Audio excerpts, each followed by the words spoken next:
Hello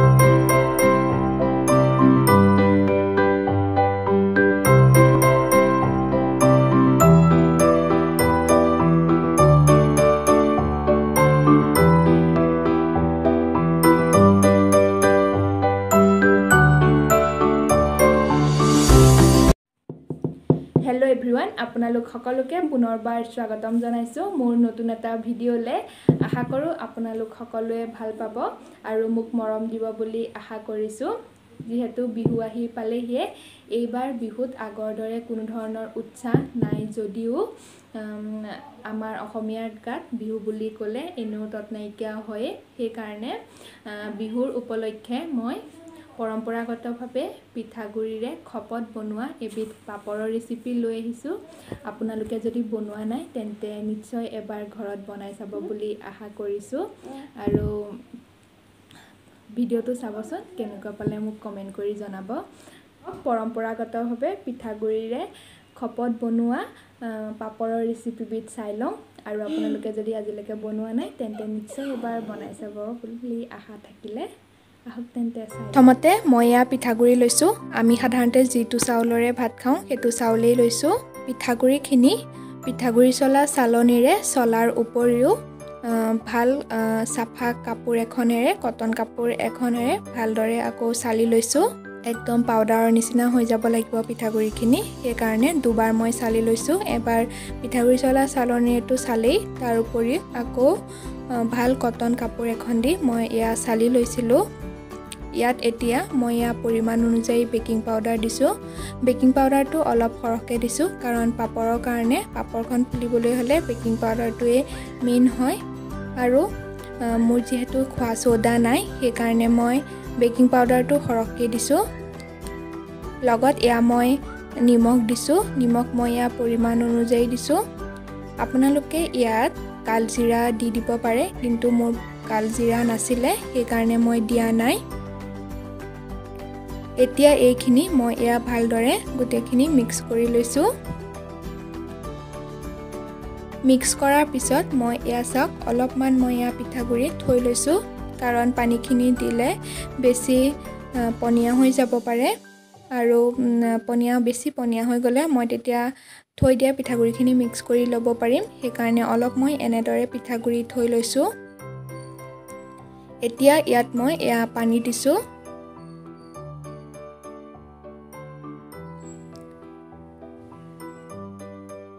এয়া সক ইমানটো জুখত পনিয়া কৰিব লাগিব ইয়াতকে বেছি ডাঠু কৰিব নালাগে আৰু বেছি ইয়াতকে পাতলু কৰিব নালাগে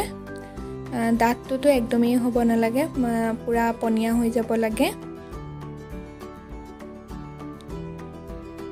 আৰু মোক থৈ দিয়া পিঠাগুৰিখিনিৰ প্ৰয়োজন নহলে সেইখিনি মই পিছত ইয়াৰ লগত মিক্স কৰি বনাই পেলাম এতিয়া মই ইয়া এনে ধৰণৰ ইয়া খপ লৈছো প্লাষ্টিকৰ খপ লৈছো এনে ধৰণৰ খপখিনি একে জুখৰ হলে ভাল হয় কিন্তু মোৰ একে জুখৰ খপ নহলে এতিয়া ইয়াত মই ইয়া খপ এখন এখনকে গুটেকিখনত মই ইয়া ভালদৰে ৰিফাইন তেল খানি লৈছো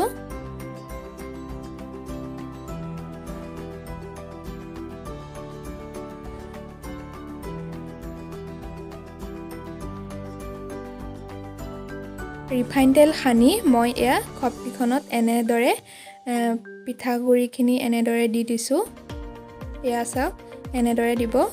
বেছি ডাঠকে দিব নালাগে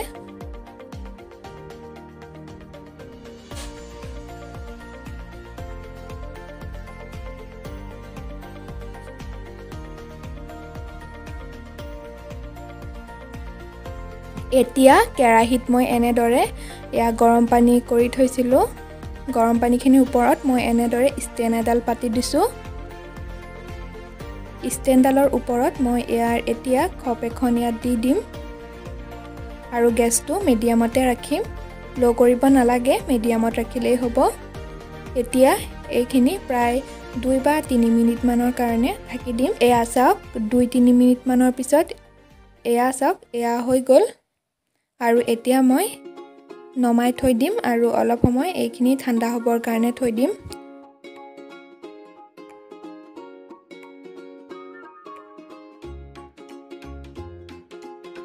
এতিয়া মই আকৌ এটা খপ এনেদৰে ইয়াত পাতি দিছোঁ।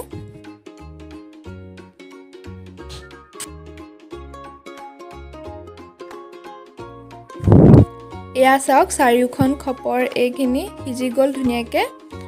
এতিয়া মই এয়া চাওক চুৰিৰ সহায়ত এনেদৰে ইয়াৰ এখন এখনকৈ এয়া উলিয়াই লৈছোঁ।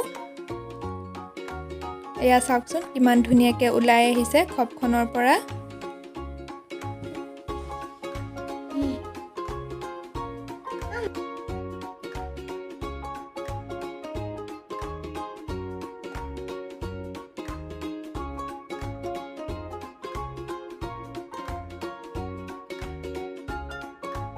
এতিয়া মই প্ৰায় 2 দিনমানৰ কাৰণে ৰ'দত দি থৈ দিম। ৰ'দত ধুনীয়াকৈ শুকাই যাব লাগিব।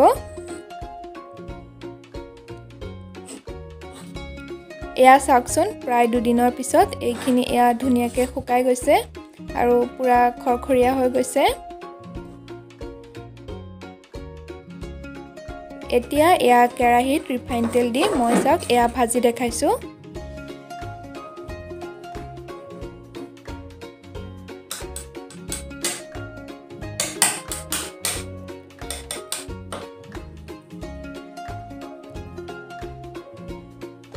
এয়া মোৰ পাপৰ ভাজি হৈ গ'ল আৰু খাবলৈ খুব ধুনীয়া হৈছিলে। আপোনালোকেও ঘৰত এনেদৰে বনাই চাব। আৰু মই এনেদৰে এয়া কলপাতত পৰিৱেশন কৰিছোঁ, যিহেতু আমাৰ এটা অসমীয়াৰ পৰম্পৰাগতভাৱে বনোৱা পিঠাগুড়ি পাপৰ হয়, সেইকাৰণে মই এনেদৰে কলপাতত পৰিৱেশন কৰিছোঁ। ৰেচিপিবিধ চাই কেনেকুৱা পালে মোক কমেণ্ট কৰিবলৈ নাপাহৰিব। আৰু যদি এই পাপৰৰ ৰেচিপিবিধ ভাল পালে তেন্তে ঘৰত এবাৰ নিশ্চয় ট্ৰাই কৰি চাব বুলি আশা থাকিলে।